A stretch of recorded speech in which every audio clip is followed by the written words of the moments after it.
several attempts to write specifications in a certain programming language. The advantage of that is that specification itself then can be uh, executed, and you can see what is the result of that. Now, naturally, the specification needs to be very, very compact. It cannot be, if it is as elaborate as the actual system that you are specifying, then it has no purpose in terms of being a specification language. So functional programs often are good candidates for writing such executable specification because they are simple to write, they are compact, and so on. Though they do not have the efficiency, so for which you will actually have to design your system and do that.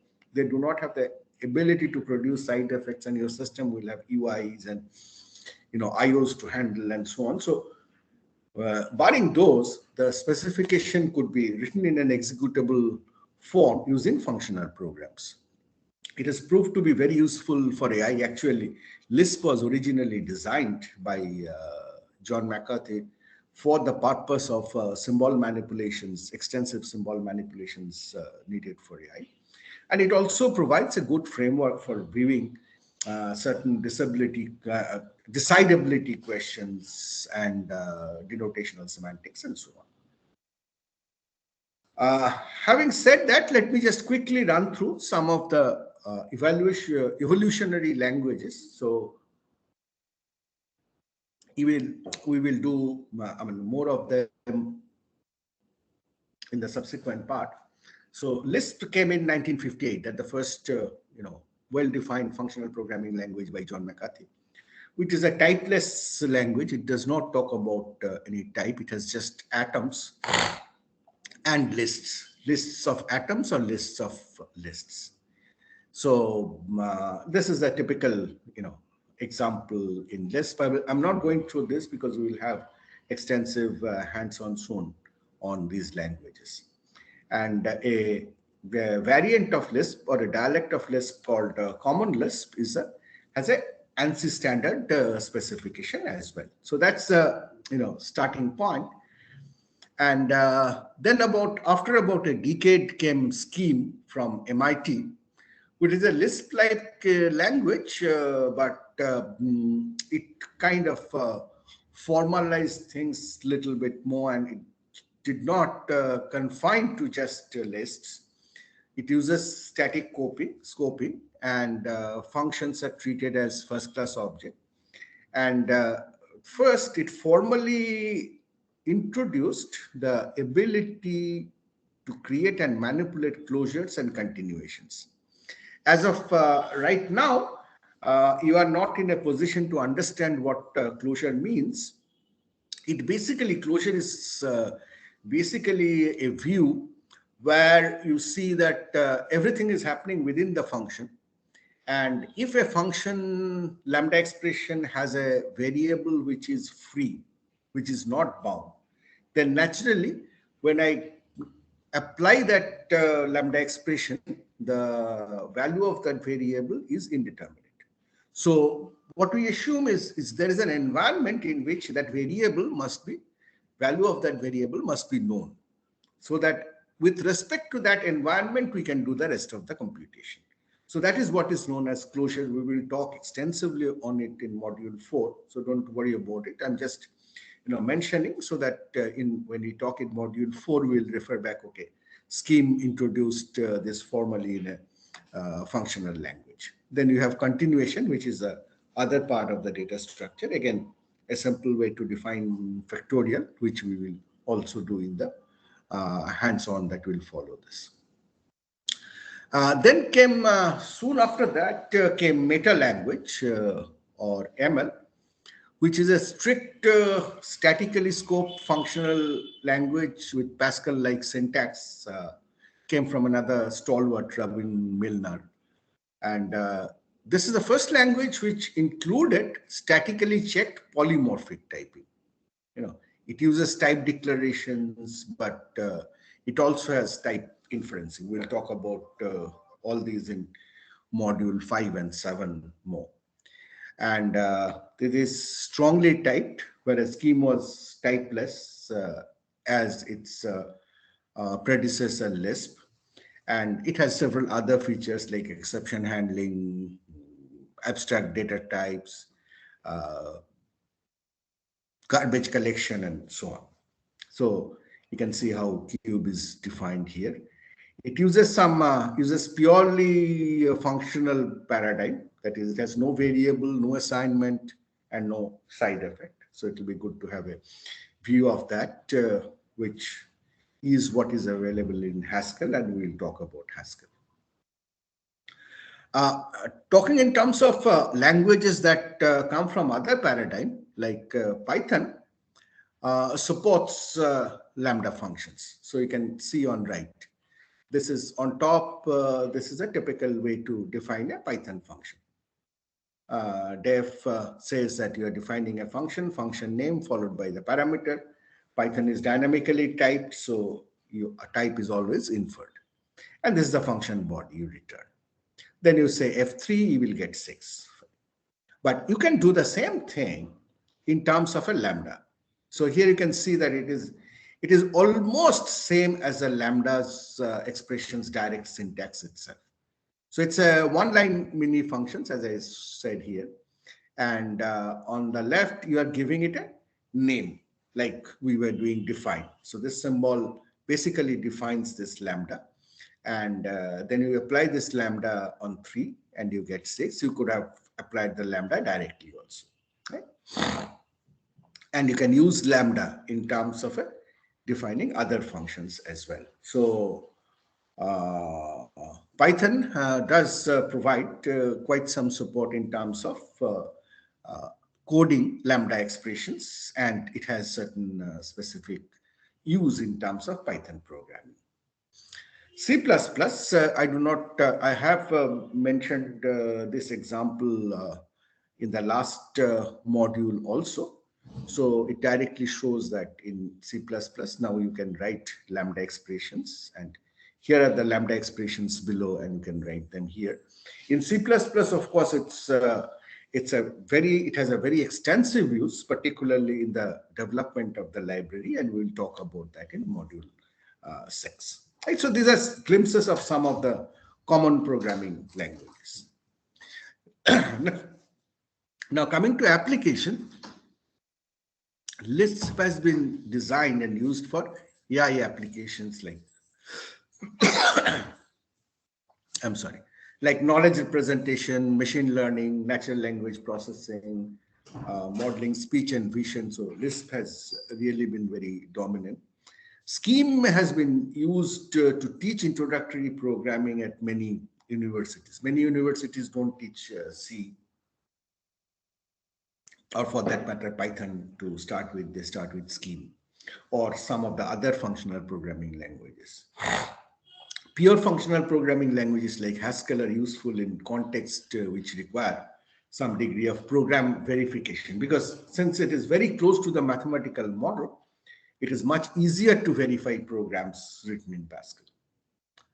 So to summarize between the imperative and the functional, this is what you have. The imperative languages are very efficient in execution. That's their key value, whereas functional languages are not. But imperative languages for doing that has a complex semantics and syntax, whereas functional programming languages have simple semantics and syntax, but they're inefficient in execution. And concurrency in imperative language is programmer designed, whereas in functional languages, programs can be automatically made concurrent. I mean, you just write it is concurrent because function evaluations are having no side effect, so they are independent of each other. So I'll stop sharing and check if there is any question. So that was just a kind of overall introduction to the paradigm of functional programs and functional programming. If there are quick questions, I can take. Otherwise, we'll continue.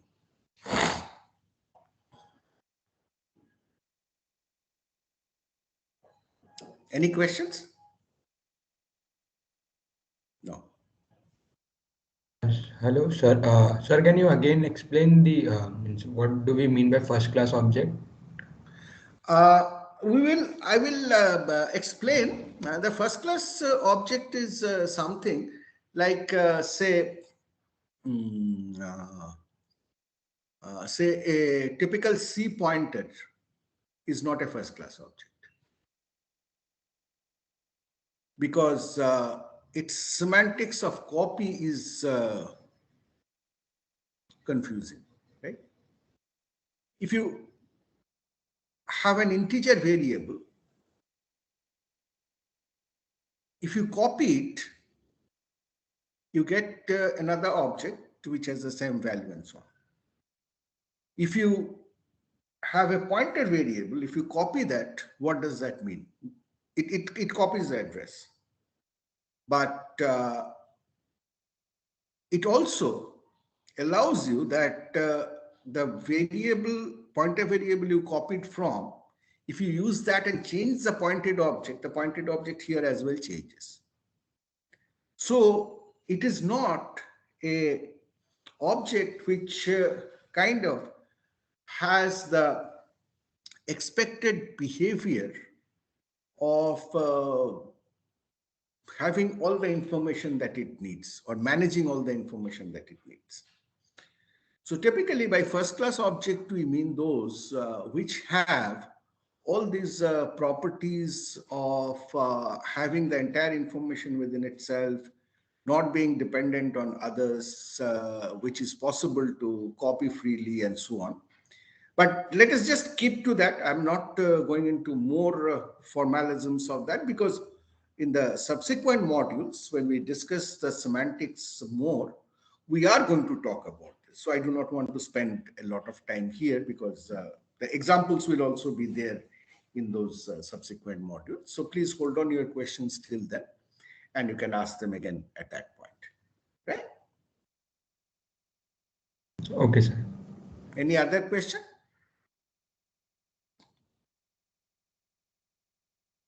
No.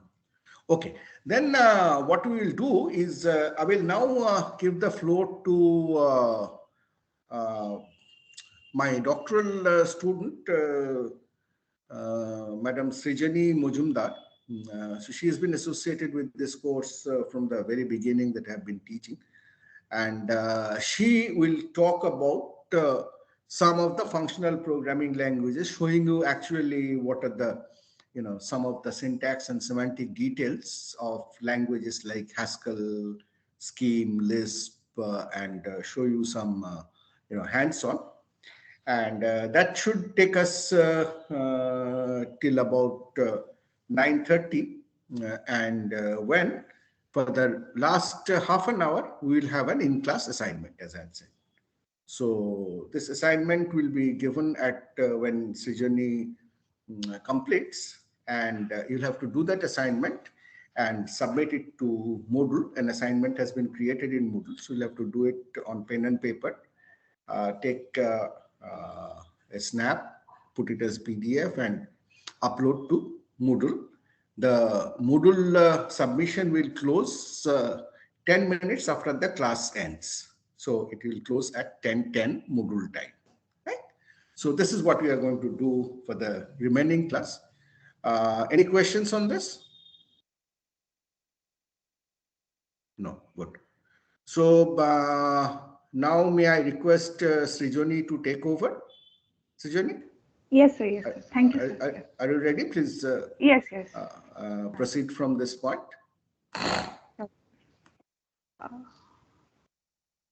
I'll be sharing the slides.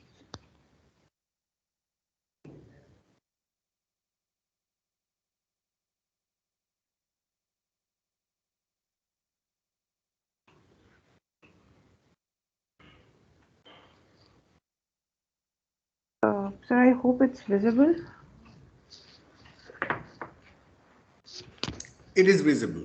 Yeah, okay, sir. Thank you, sir. So, I will be obviously discussing on the semantics, or the programming semantics of these languages, like how do you code in these languages. So basically the examples discussed here mostly are going to give you pointers on on how you're going to proceed later when you are going to work on this language.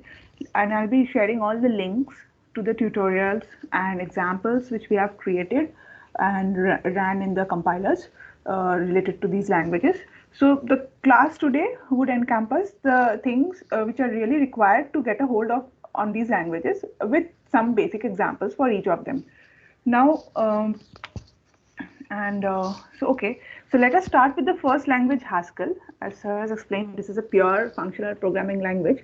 And for every programming language, what we are going to discuss here would be obviously the installations, though these are just pointers, you can anyways find them in Google, but still to keep it compiled in one place. Apart from that, what we are going to discuss is operations, the predicates, constructs, functions, lambdas, type inferences, recursions, input-output functions, evaluation strategies for each of these languages.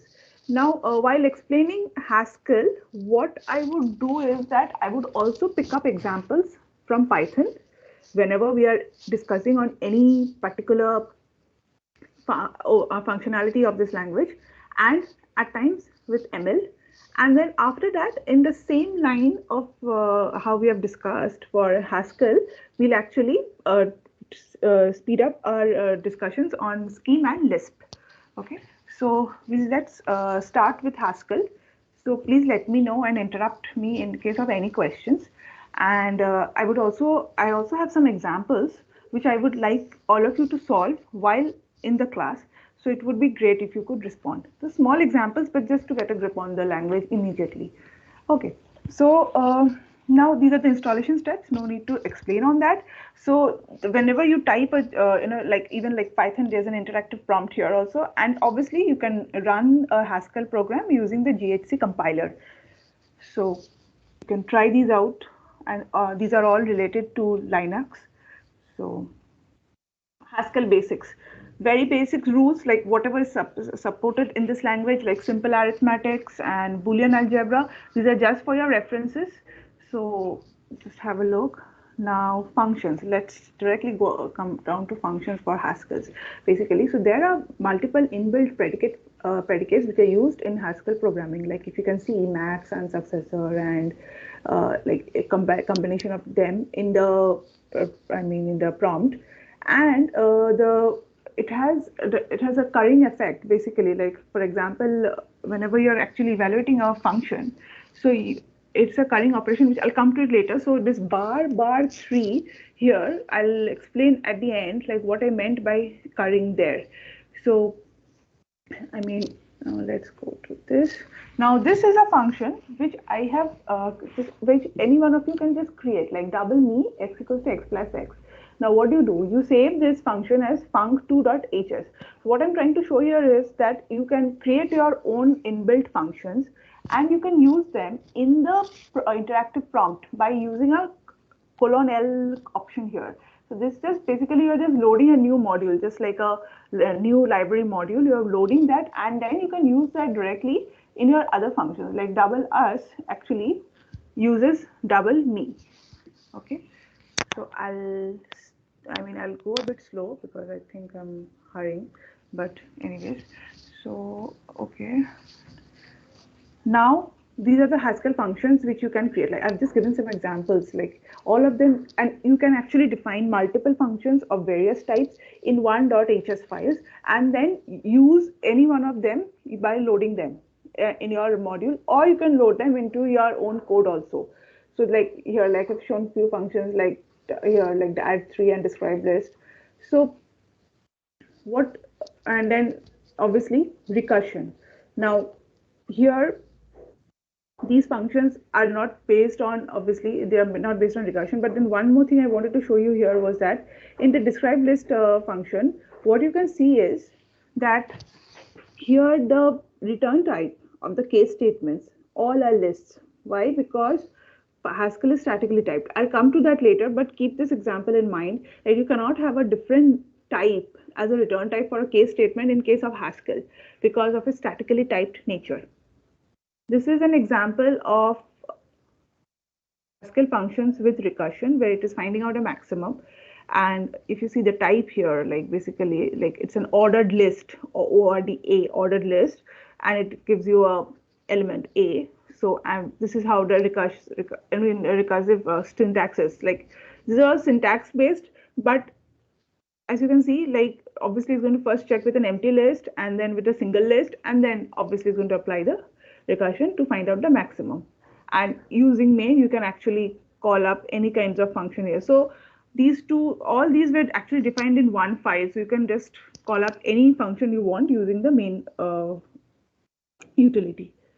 So to define a function, I have shown you here two different ways to reverse a list. So these are two different ways of doing it. So Haskell, using Haskell, you actually can have multiple various different forms of writing a function, just like any other languages, basically. So this is just an example. You can just go through it basically later. So I'll just stop here for 1 second. Just have a look at these functions here. The only thing which you will find different here is the syntax and the way the state of the variables are actually used, because you'll see these are all stateless functions. Basically, you're not actually storing the state of any variable anywhere. So that's where the pure FP characteristics comes in from. So lambdas. So lambdas, obviously anonymous functions when we need them. So I have given an example here where you can actually, there are a lot of predicates here in Haskell, like map. Now what does map do? Like you take up a list and you take up an operation and you apply that to all the elements of the list. So lambda, using the lambda function also, you can actually do that. So lambdas can be used for any kind of predicate functions, or for which you do not need to have a name for it, and you can have it embedded inside a function. So there are 3 examples of lambdas given here. So you can just see like the map plus 3 1632, when we are actually using a lambda function for it, it does the same thing, but you just need to define, and the lambdas are defined by a slash and then the name, and then obviously that's your lambda n, or the lambda symbol, which is symbolic here in Haskell. Like zip width, if you see the function here, zip width. So like what it is doing here is that it is taking up 2 variables for the lambda functions, and it's picking up the list as the 2 lists as obviously your inputs, and this is how it works. So it's a 1-line function which you can write using lambda. So Haskell lambdas, these are a few of the examples, but obviously there are multiple examples which are there in the links which I'm going to share. So now I showed you lambdas first because lists, obviously these are the data structures on which the lambdas are going to work. Now in Haskell, lists are a homogeneous data structure. So we can we can obviously define a list here. Like for example, I had told you that it is stateless, but yes, you can use the let keyword to define a name in GHI basically. So that is the let bindings which we are talking on in Haskell. So these are like, for example, list, we can print that list for that section. We can concatenate list, we can concatenate, like we can see here, like 2 different concatenation I've shown. And within the elements of the list also, that can be concatenated using the plus operator. So list in Haskell has a lot of varied functionalities, and it is used widely. So it's very important for you to understand how to use this, because it can be very efficiently used for any kind of computation in Haskell. Now this is a list comparison. Like if you see, like we can also compare lists, we can any kind of operators, or like equality and greater than, less than operators. What I wanted to show you here was that 3 to 1 is greater than 2, 10 and 100 means that only the first element is compared while you're actually doing comparative operators. So these are the nuances of the languages which you need to understand while working. So that's why I've really taken up those examples which can actually help you get a grip faster. And then obviously you can have nested lists. So here are a few more examples. Like obviously if you have you can have a concatenation on the over a nested list, all the operations. Now these are few of the predicate functions which can be applied to lists directly. Okay, so if you see, like the take function here, I will be again coming back to the stake function here because it helps us to define infinite lists in Haskell. But we'll come to infinite list later. So what it does is that it's going to just take up for the first three elements, and cycle will actually, I mean, whatever input you give till how many times you need to cycle, that can be given up using the cycle and take. So these are all important predicates which will later be used in lazy evaluation strategies. So that is why it has been shown here. So, and then obviously we have Texas ranges, a unique, I mean, it's a feature in Haskell which is quite often used, where you don't need to define the whole list or something. You can just use ranges if it is obviously following a sequence like number sequence or any letter sequence. Now, I think we'll stop here because based on whatever we discussed, so I would like you to just give me the answer for the first two, I mean, computations here. Like the first one is like GHCI X star 2. So can anybody tell me the answer to these, the first two? It's based on whatever we discussed just now. Or I can, shall anyone try?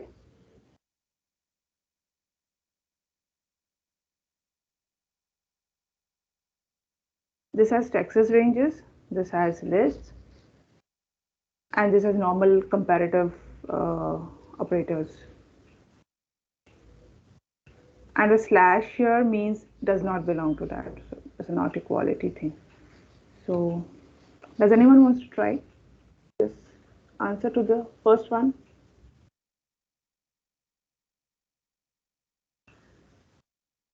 Like I can help while you are trying to answer.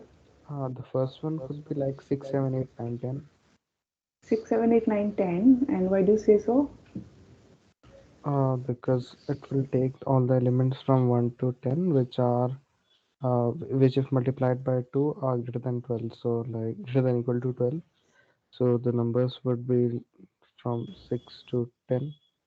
And then you multiply that by 2, right? Yeah. So it's going to be 12, 14, 16, 18. Yeah. Yeah, good. And the second one?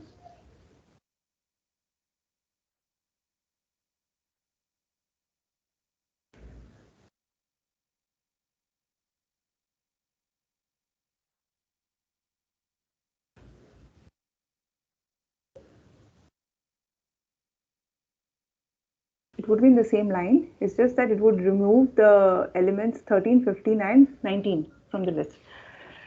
Okay, so this is just to give a warm up on the list part, so that later when we're actually using them in the, the evaluation strategies and the typing strategies, then we can just have a grip there. Now tuples. So tuples, obviously it's going to allow, it's non-homogeneous because it's going to allow you any type of, data types in one collection. But yes, the tuple, you cannot have a tuple having tuples of various sizes basically. So as you see here, I've given an example like 1, 2, and 8, 11, 15, 8, 11, 5 would not go because it has to be of the same length. The subtuples have to be of the, elements have to be of the same length basically in Haskell. So again, you obviously, as I said earlier, that Haskell is a statically typed language. So you should be able to find out the type of any variable or any function which you're using here basically. So any expression you're using here. So it is mostly done, you can set the type by using :t. And like in case of functions, as you see here, like these would later anyways be discussed for when we're actually doing type lambda calculus, but these examples will help then. Like for add 3, why it is like 4 types together? Why? Because it's taking up 3 integers and giving you 1 integer as an output. Similarly for factorial, it's like 1 integer and then the factorial number for 1 integer. Similarly, if you see earlier when we had talked about the ordered pair here, so the type here was like, for example, in this reverse function, an array is an input, that's an array type, and it gives you another array basically for reverse. Or for maximum, again, it's an ordered list which is taken up as an input, and then you get an element as an, type.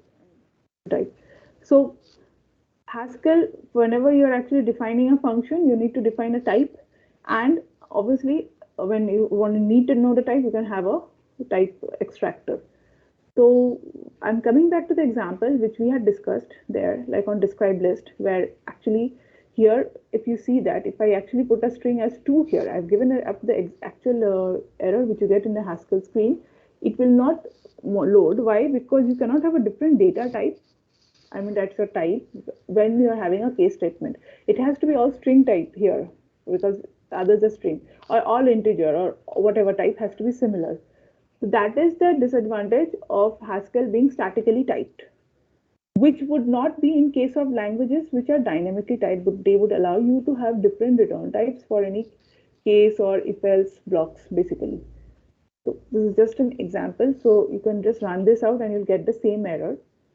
Now, I had told you that I'll be referring back to Python now and there. So in Python, like if I just write the first statement there, like what I'm doing here is that based on the if and else work, actually we are storing different values in P, which is absolutely permitted in Python. Why? Because Python is a dynamically typed language. But yes, Python is also a strongly typed language. So you cannot have a concatenation of two different types. Like I said, print 2 plus P would actually throw you an error here. So, but then the first part of the code can obviously run, but the second part will not run. So these are the various type of typing aspects which you need to know, but strong typing, dynamic typing, and here statically typing, as I showed you in Haskell. So what are the various characteristics of types for these languages? Now, recursion again, I'm giving some more examples on Haskell recursion, like maximum, replicate, just for your reference. Is of the same is, as you see here, like for example, you're actually taking up an input also here as an I, num I, and another type, and then that's getting into a array type basically.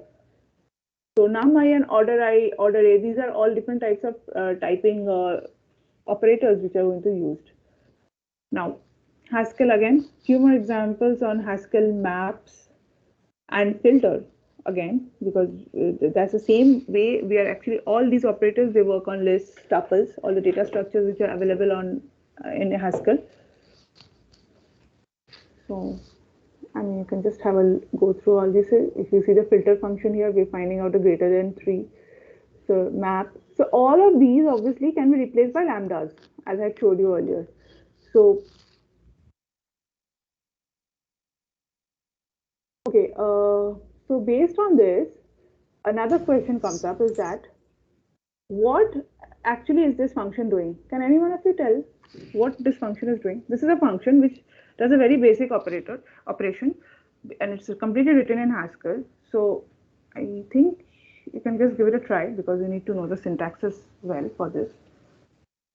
But can anyone give a try for this?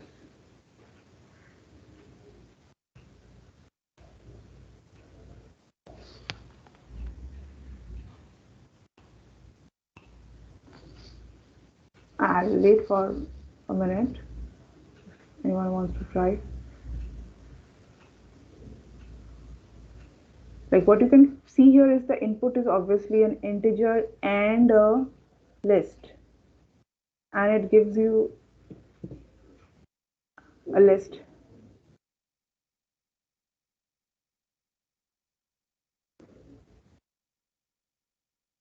And it applies that integer to the list, and then it inserts it.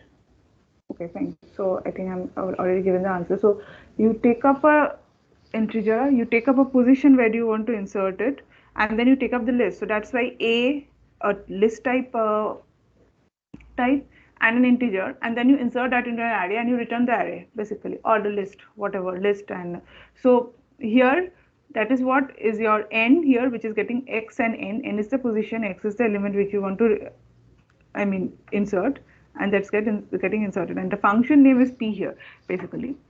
So you can have a look later. So this is how you actually write codes in Haskell for.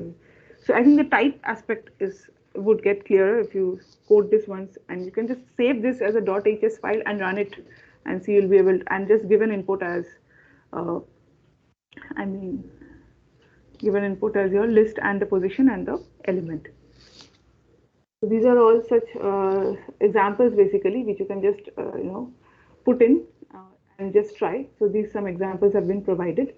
So Now coming to the, evaluation strategies, what we are going to discuss with Haskell and Python. Now you see this code here in Haskell that it's just adding. It takes in two elements, but this is adds the first element. Similarly, the same thing if we define in Python. So this is the code for definition in Python. Now, if I actually add 4 and 5 here, the result anyways would be 8, and then and then if we add 10 and 89 by 0, Haskell would not throw an error because as you see here, y is not required. So it is not going to evaluate whatever is supplied as an input to y. It would directly take up the first element and do your computation. Why? Because it follows a lazy evaluation strategy. You're going to evaluate it as and when it is required in the computation. But for Python, it follows an eager evaluation. So obviously, it's going to first evaluate all the arguments first, even though that argument is not required inside the function. So if you see 89 by 0 is actually evaluated, and then you get a division by 0 error. So I actually wanted to explain this with an example here. So this is how actually a lazy evaluation and eager evaluation works in Srijani, Yes, sir. may I interfere once? Yes, sir. Yes. Just that they have not gone through the semantics lecture yet. So it will be good to quickly define what is lazy and what is eager. Okay. Okay. They will not be familiar with these terms. So as you are doing the examples, you could quickly explain what is lazy and what is eager. When we do the theory of the semantics, we will relate it there. Right? Otherwise, they may be lost in terms of what you are calling lazy. Okay. Okay. Yes, sir. Yes, sir. Yes, sir. Yes. So evaluation strategies, they refer to how you're going to, compute a variable or an operation basically. So in in C, whenever you are actually whenever you're evaluating a function, so what do? Like all the requirements of the function, like or whatever variables are required, you first evaluate on them, like whatever, compute on them, and then you do the actual computation, right? So this is what is even happening here. If you see here, like whenever Python is going to evaluate the function add, it will evaluate first all its arguments, okay? And then it's going to evaluate the function. Now, even though some of those arguments might not be required in, it might be required later. So it could actually evaluate 89 by 0 later, whenever that y was being used in the function. But it would not do so for languages which follows eager evaluation. Why? Because it would evaluate all the variables and then it would again start working on the computation. Now, by evaluating variables, what I meant was that some variables are itself computations basically. Some variable just might be just picking up from an input from an from a user interface. Like here, it is just a number 10, which are just taking from the user. But here, the second argument is an evaluation is required there. So that's what I mean. What I meant by evaluation of variables here, and then you get into the function. But in lazy evaluation, I'll be coming to an example here for ML. I think that would clear it out. So for lazy evaluation, you evaluate any expression or any variable or whatever, any sub expression only when it is being required in the main computation expressions. So I will just come to this example here, I think. So if you see here, like for lazy evaluation in Haskell, you have square 2 into, then you are again using a square of square 2 function. So square is a predicate function here. Okay. So you just see in later, just see the eager evaluation strategy here. So for every square 2, that is getting first evaluated. If you see square 2, so that gets evaluated 2 into 2. Okay, so it's basically, and then again this here square 2 again, and it keeps on evaluating till you go to the last part. But here what is happening is that first, the, what do you say, the expressions here are first evaluated and then it is found out. So the first one here, all the expressions are first evaluated and then the computations are done. But in case of the second one, it is not so. So I think that would clear it out. But if there is any doubt, you can ask me now for lazy evaluation.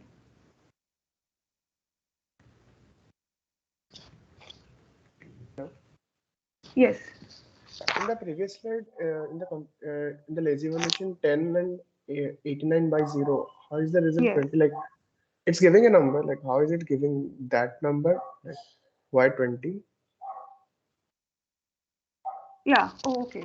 Because you see the definition of the function here, add xy. It takes up the first element and Oh, adds that up. So that is what that lazy evaluation strategy comes up, because the y is not being evaluated here only, right? But Python okay. is actually going to evaluate the expression and give you the, argument and give you an error, basically. Okay. Thanks. Yeah. Okay. You can ask me questions on lazy and eager evaluation strategy. I will then move from the slides if anyone has any more questions. Okay. So I think this here you can see that all expressions are first being evaluated and then, but then in case of, okay, yes. But in case of this, it's like whenever the expression is required, that's getting evaluated. Now, lazy evaluation actually helps us to define a very important feature in Haskell, which we term it as infinite lists. Now, I had told you about this predicate function take, right? So, whenever you're taking like some parts of the element from a list, so for dot dot dot is an infinite list, but we are concerned with only the first 5 elements. We do not need to think about the space requirements. We do not need to think of anything which we need to do for any imperative language, and we need to have the size as finite there. So in that case, but here it's an infinite list. We take up the first 5 elements. Okay, so this allows us to define functions and which for which we do not need to think of the space constraints. And here, like for example, here if you see the Armstrong number here, so the Armstrong number, I think you're aware that it's the number of digits is multiplied for each, total number of digits in a number is multiplied to each number, like 1, and then that's the Armstrong number here. So if I need to find out the Armstrong numbers, first 10 Armstrong numbers starting from 100, what I can do is that I can obviously run the functions to define whether the number is Armstrong on an infinite list starting from 100, but I can just use a take function to take up only the first 10 elements. In that way, the space is like the space constraint is gone, and you don't need to think of the bounds. Okay, and you can write a function in a much more easier way. Why? Because it does lazy evaluation. It is not going to take up any other expression until unless it's required. But if it would have done eager evaluation, the first notion would have been what is the bound of the list. You need to know, like, it had to be finite. The list had to be finite if it would have been an eager evaluation strategy, basically. But in case of lazy evaluation, that would not be required. So that is where the infinite list concept comes in from Haskell, and it is being used for this strategy. Okay.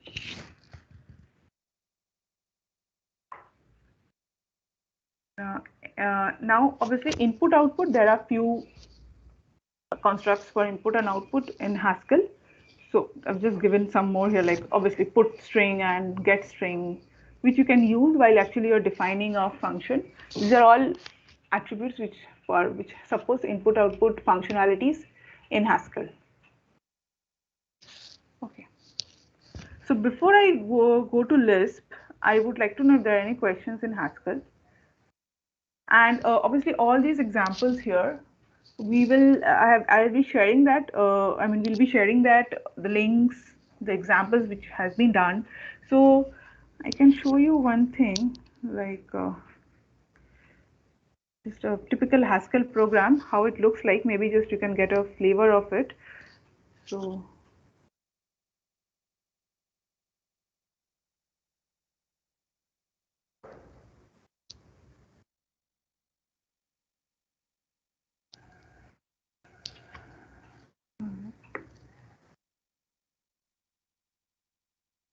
So if you are creating a library module with Haskell, and when you have written all your required functions which you're going to use later in the computation, so a typical Haskell file would look like this.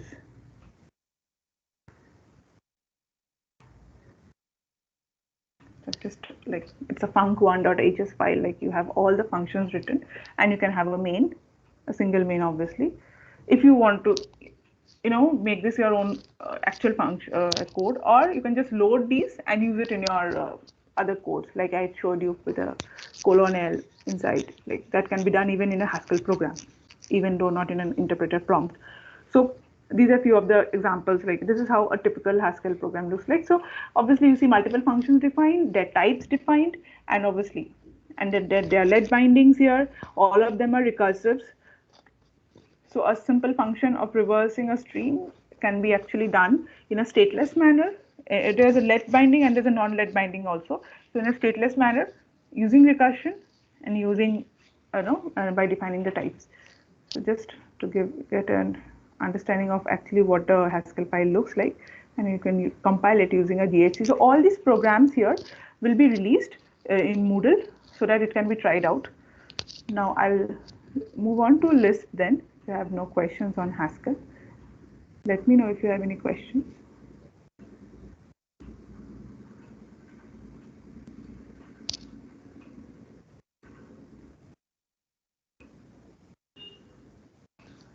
Okay. So I think no one has questions. Okay, fine. So let us start with Lisp. So obviously the first, how to install Lisp. Okay. Now, and these are the basics of Lisp basically. Now, one important thing about Lisp is, even though it's a functional programming language, it has imperative programming language constructs, which we are going to highlight in the tutorial which we are discussing on Lisp now. So it's a mix. Obviously, that's why it's an impure language, and we'll be able to see that we can actually do loops here. We will have state of the variable states here, okay, which is not possible in Haskell, which is a pure functional programming language. Lisp is dynamically typed, and it follows a lazy. I think all the functional programming languages mostly follow lazy evaluation strategy, and it has imperative languages also. So I'm also going to show you some of the Lisp programs. So now let's start with this. So I'll start with arrays. Why? Because I wanted to show you different ways of making an array in Lisp. So if you see here, I've written here 3 types of examples for running a program in Lisp here. So these are all the predicate functions which you can use. Setf, a reference of the array, like if I'm making 2 element array, you can have initial contents, like you can just given the initial contents. And what you can see here is do times. Do times is it's a loop construct working on a variable state. So that is stored there for the loop construct to work. So that is where the imperative flavor comes up in Lisp. So different ways of even defining a data structure in Lisp would have imperative constructs. I'll be showing the examples for these arrays, actual examples in the code after this tutorial. So let's move on then. Now, again, there are lists which are list is an important data structure in any FPL. So if you see here, the different obviously the predicate functions, they differ for the different languages. So here you have car and CDR and cons, list, append. So these all functions here. So you can just have a look. I mean, these are very basic, but I'm just stopping at a slide for a second, so you can just have a go through on these type of predicates which are used. Now lambdas and functions in Lisp. For function, this is the format how you define a function in Lisp, and then obviously you do that using lambdas. So what you can see here is average num, that you are actually doing it using the lambdas here. So and also the area circle here. So these are all examples where you can work with lambdas and inside functions, or you can just have a lambda function in Lisp. So this is one example of a palindrome. So I wanted to keep this as a question in the class, but I think, I mean, just going through the constructs ones would be difficult. So this is a palindrome which we are actually calculating using only FP characteristics, where we are using the predicates and the lists, and we are using the car and the CDR and the equal predicates. So this is going to check whether the list is a, I mean, the contents the list is palindrome or not.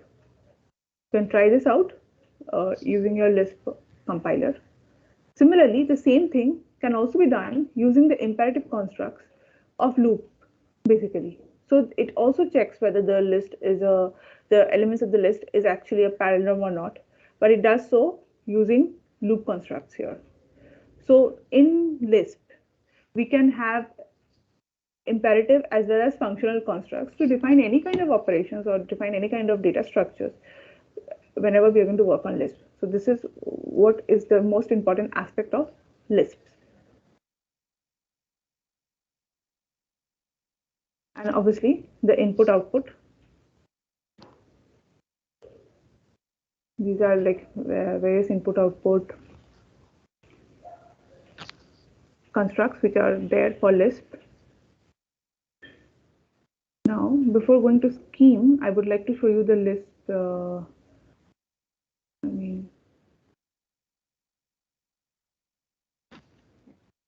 Just hold on. I'll show you the Lisp programs here, various kind of Lisp programs which you can actually write.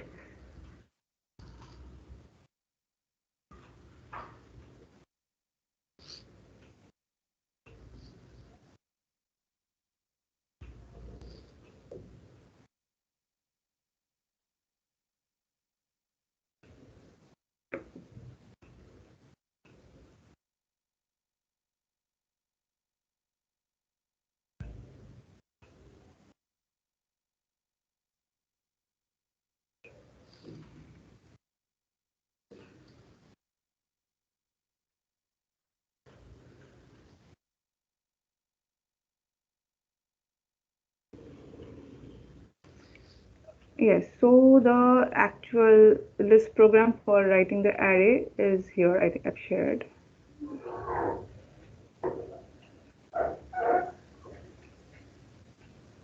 So this is a normal .lisp program. The extension is .lisp, and so this is what comes up, and you can just keep on defining an array, and then obviously you have to make an initial contents and then write it basically. So you can see a vast similarity with the way you write imperative languages. So all these examples will be shared, so you can try it out on the compilers. So I will be now jumping on to Scheme, but let me know if you have any questions for Lisp and Haskell. But yes, just to summarize up, like the most important factors here, like obviously what we learned in Haskell was that it is a statically typed language following lazy evaluation strategies, for which it has multiple such options like infinite lists, the use of lambdas in Haskell, how it has been used. Okay, statically typed, the different types of typings which are there in the languages like statically typed, dynamic typed, strong typing, recursive functions. And then we come to Lisp, where it is a FP language, but it actually allows you imperative strategies. So in that case, obviously, you are able to use loop constructs. You can have state of the variables on which you are working. And obviously, you are having syntaxes and support for lambdas. It is a dynamically typed language, and so that is why it can actually have different types of return type for any if else or case statement blocks, which same as Python. So, and it has imperative structure. So if you see, if you just make a overall comparison of the languages here. So we were talking about 3 languages while we were discussing this. So we have Python, the dynamically typed but eager evaluation, Haskell statically typed but lazy evaluation, and Lisp is dynamically typed and lazy evaluation. And Lisp is a FP plus imperative language, and then others are again FP, and obviously Python is both. So you see all these languages are interrelated, and the characteristics they vary, but all of them they focus on the functional programming aspects of the of the paradigm functional programming paradigms basically. Now let's go to scheme. So we'll start on scheme.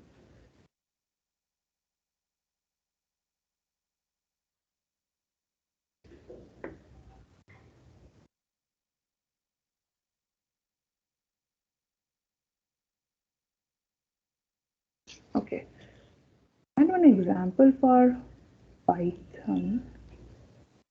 I'm not able to find.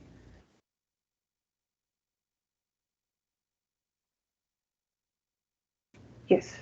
Now, there was an example which I wanted to show you for Python lambdas here. So I just wanted to reiterate that. So these are the type of, so this is what you get for Python lambdas, the various kind of maps and the predicates which we were talking about in Haskell. We have all of them available in Python, the filter functions, okay, and you have map functions. So you have been maybe using it, but so these are all FP predicates basically used on the data structures supported by these languages. So like if you see a filter map, so these are all from Python, how lambdas are defined in Python. And the same thing you see for Haskell here basically. So this is these two slides I wanted to come back later, like so. This is a map functions and the various predicates which are used in Haskell. The same has been supported by Python. So you can try all of them out. So I'm just trying to show you the similarity between these languages and the dissimilarities. So on to scheme, and you let me know if you have any questions. Okay, now scheme again. Obviously how to install a very simple command and the various types of Boolean and arithmetic operations and strategies which are followed. You can have us just skim through it. Now, lists and operation here in scheme basically, they're all quoted strings basically. So the car and the CDR again, if you see here, it's the same kind of predicates which you have while you're actually working with Lisp or you're working with Python and or you're working with Haskell. But yes, the same list is here, but obviously like car and CDR here, they're like quoted strings. So there's a concept of quote here in the scheme, so which you can see here, like we have to, everything has to be quoted. So, and then it has let bindings here. Like I had actually given this as an example, so you can solve it in class. Like if you want to solve the first one here, you can just you have time. I'll come back to it after I finish the scheme part. So these are again based on let binding and cons and car predicates on lists, multiple lists. And there's a, because in scheme, one thing which is very common is that inner and outer scope of variables, because it's the same thing for other functions, but then scheme actually is not a pure FP. So it allows you to store the inner and outer scopes. Basically, it has the facilities for inner and outer scope. That is why X here has various states based on the let bindings. So that is used very widely in scheme. Dynamically typed, so it's going to allow you this. Like if you are actually comparing, you can have multiple different types for an if block. So that is not possible in Haskell, but it is possible in Python and Lisp. Scheme is dynamically typed, right? But Haskell is statically typed. So I'm just trying to give you the differences here, basically. Like this can be possible in which language, basically. It is possible in Scheme, it's possible in Lisp, it's possible in Python, but not in Haskell. Lambdas and functions here, these are the syntaxes used. So this is basically a syntax slide where you can actually have, like lambda here is defined using the word lambda, but in case of Haskell, it has a different syntax. So it's just syntactical difference, basically, structural difference. And you have factorial function here, which has been defined here using lambda. And so you can just go through it. So this is a way of defining functions in Scheme. But yes, the notion remains the same as in Lisp and in Haskell. Okay, so, and yes, I've shown you here with bindings and with anonymous ones. No, these are few functions in Scheme, like if you want to do a reverse subtract using lambda. So these are functions, and obviously it's going to give you input and output parameters to work on. So that is provided with prompt read and display. So every of these languages, they have input-output paradigms, input-output constructs to help you work with those languages, a complete language in itself. So you can actually write full-fledged programs using these languages like you do for Python, but it will be having various type of strategies like evaluation strategies or typing strategies, or the way you actually define your functions and recursions and lambdas in how you actually go about programming in these languages. Now, coming back to this example here, I would like someone of you to try the first let binding here in Scheme, because it is self-explanative here, because it does not need explanation. What it's trying to do is that taking up two lists and doing some kind of operation in these two lists like ABC and DEF. So can someone try? We still have some time, like 2-3 minutes till before 9:30. So can someone please try out this? I mean, I have the answer ready. I will be anyways giving you the answer in this class only, but it would be great if someone could try this.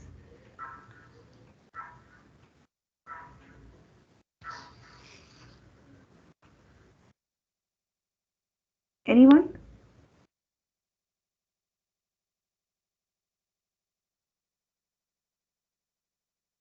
It's taking up two lists here and just doing a construction operation and a car operation here. Like you have the operation list here. It takes up the first element of the list.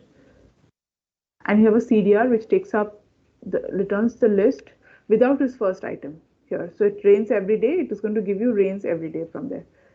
So these are the two operations which are being used, and construction is that whatever you are extracting from these two lists are constructed to form another list.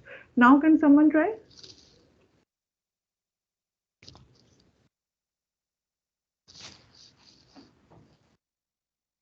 Okay.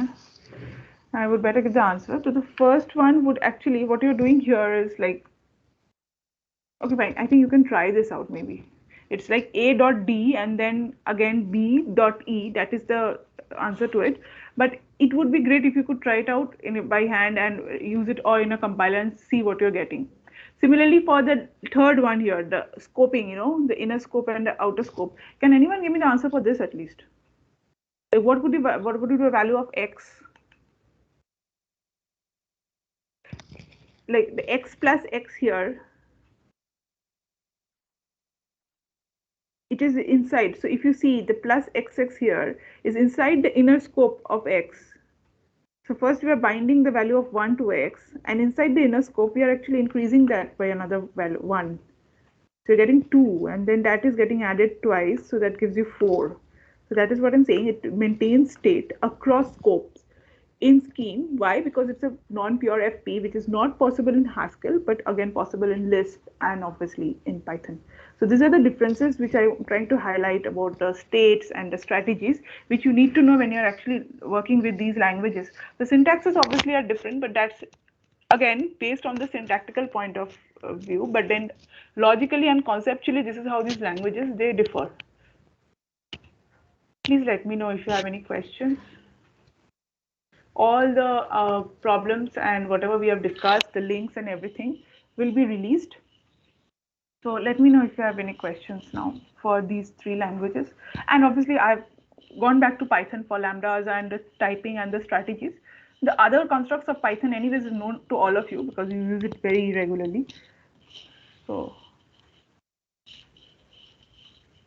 I'll just stop sharing this, and please let me know if you have any questions, or else I'll tell Sir to then take over. And if there's any suggestions you have, like if you want any programs or anything, you can let me know. I'll be coding them and sharing it in the Moodle link.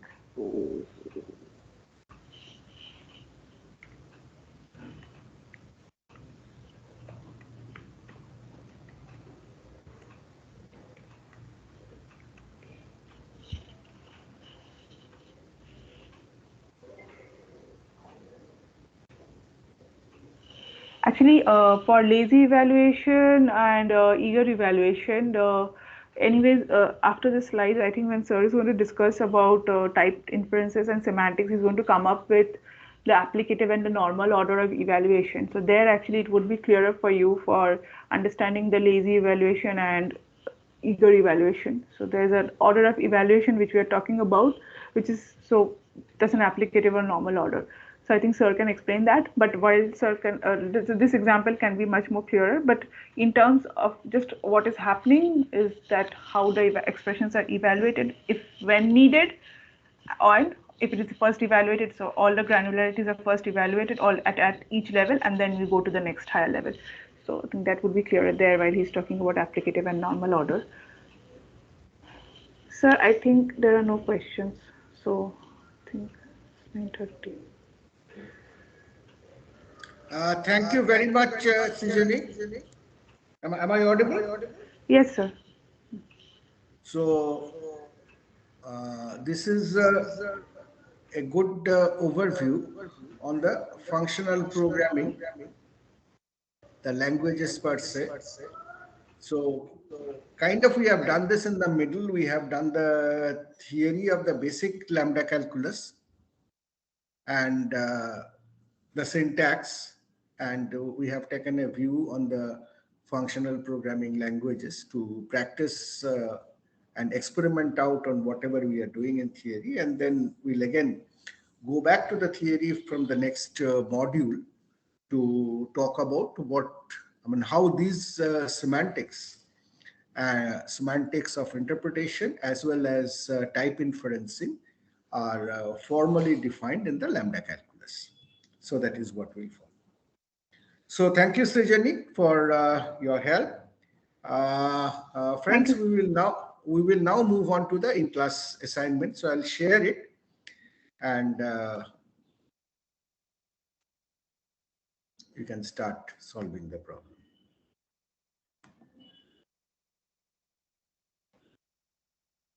Is it visible?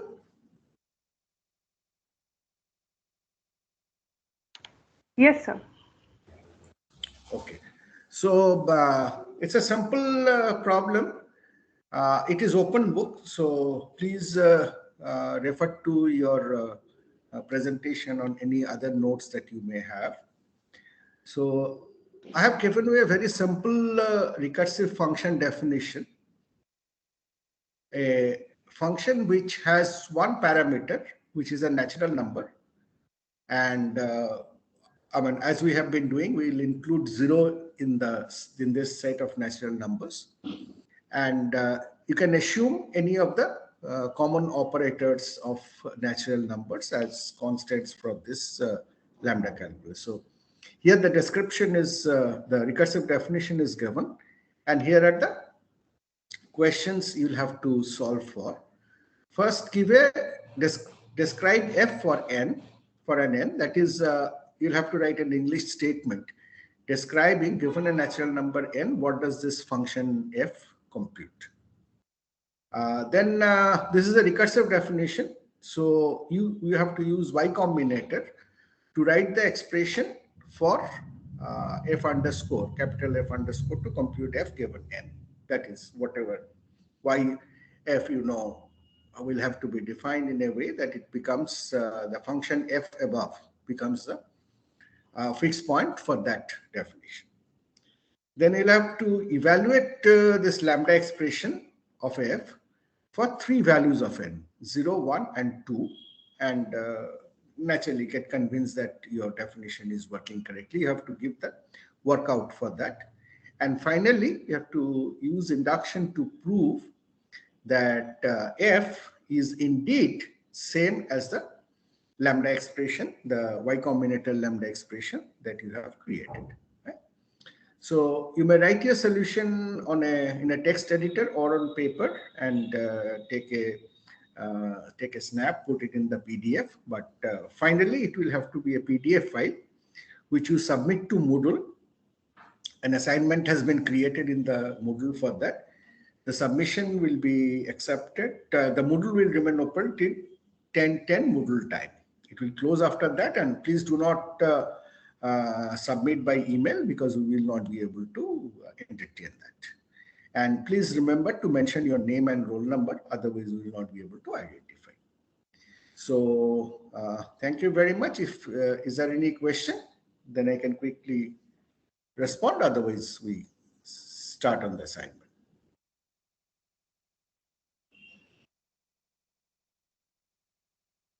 Okay, you get started. I'll be online. If you have question in between also, you can ask. And please start solving. And remember that the submission will close at 10:10. So do not try at 10:10 and say that it has got closed. Try to do that for by 10:05. So the idea is this is an half an hour assignment. So 9:35, by 10:05, you should try to submit.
I have also uploaded the image of the assignment on the chat in case you want to take it offline.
Friends, it is less than 5 minutes to go before Moodle closes. So if you have not submitted, please submit immediately. Otherwise, the whole thing will be lost for you.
Hello.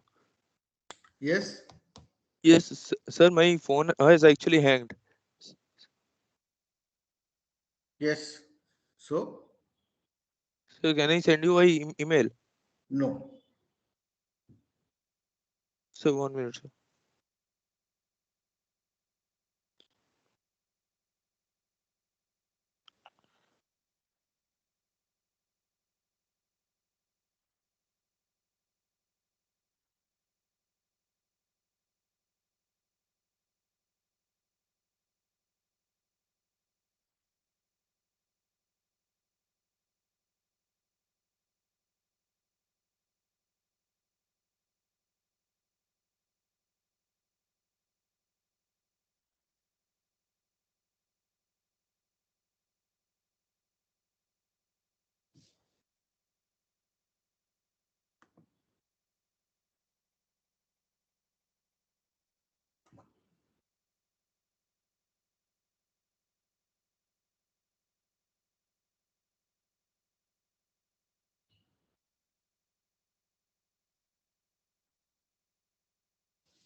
Students, the submission time is extended for another 5 minutes. So it is 10:15. Thank you, Showman. So whoever's phone had hung must have got it solved now.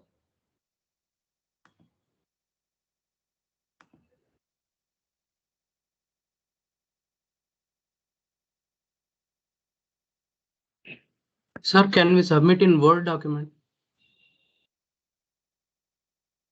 Okay, you do.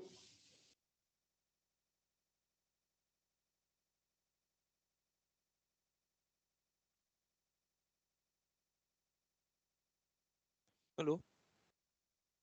Yes.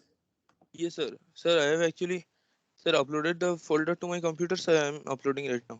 So 1 minute. Yeah, 4 minutes more. Okay.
Hello. Excuse me, sir. Am I audible? Yes. Sir, in my Moodle, it is showing that I have submitted 8 seconds late. So, would it affect anything? It is not. It is not taken. It is not taken in the sense. Hello. The submission has to be within the time. Sir, I actually submitted a submission before 10:10, but like as I got to know that it has been extended. It is. Yeah. Then it is. Then it is stated what you have submitted. Why are you asking? No. Submission is by Moodle time. Why Yes, are sir. you asking? Moodle has accepted my submission. If Moodle has accepted, we will accept. If Moodle does not accept, we will not accept. Okay, Simple got rule. it. Simple rule, right? Okay. We cannot be subjective. Okay, thank you all very much. The time is up on Moodle. So have a nice day. We will meet for the next class next week. Bye. Thank you, Showman and Sylvia. My network connection is low. Is it possible if I submit now?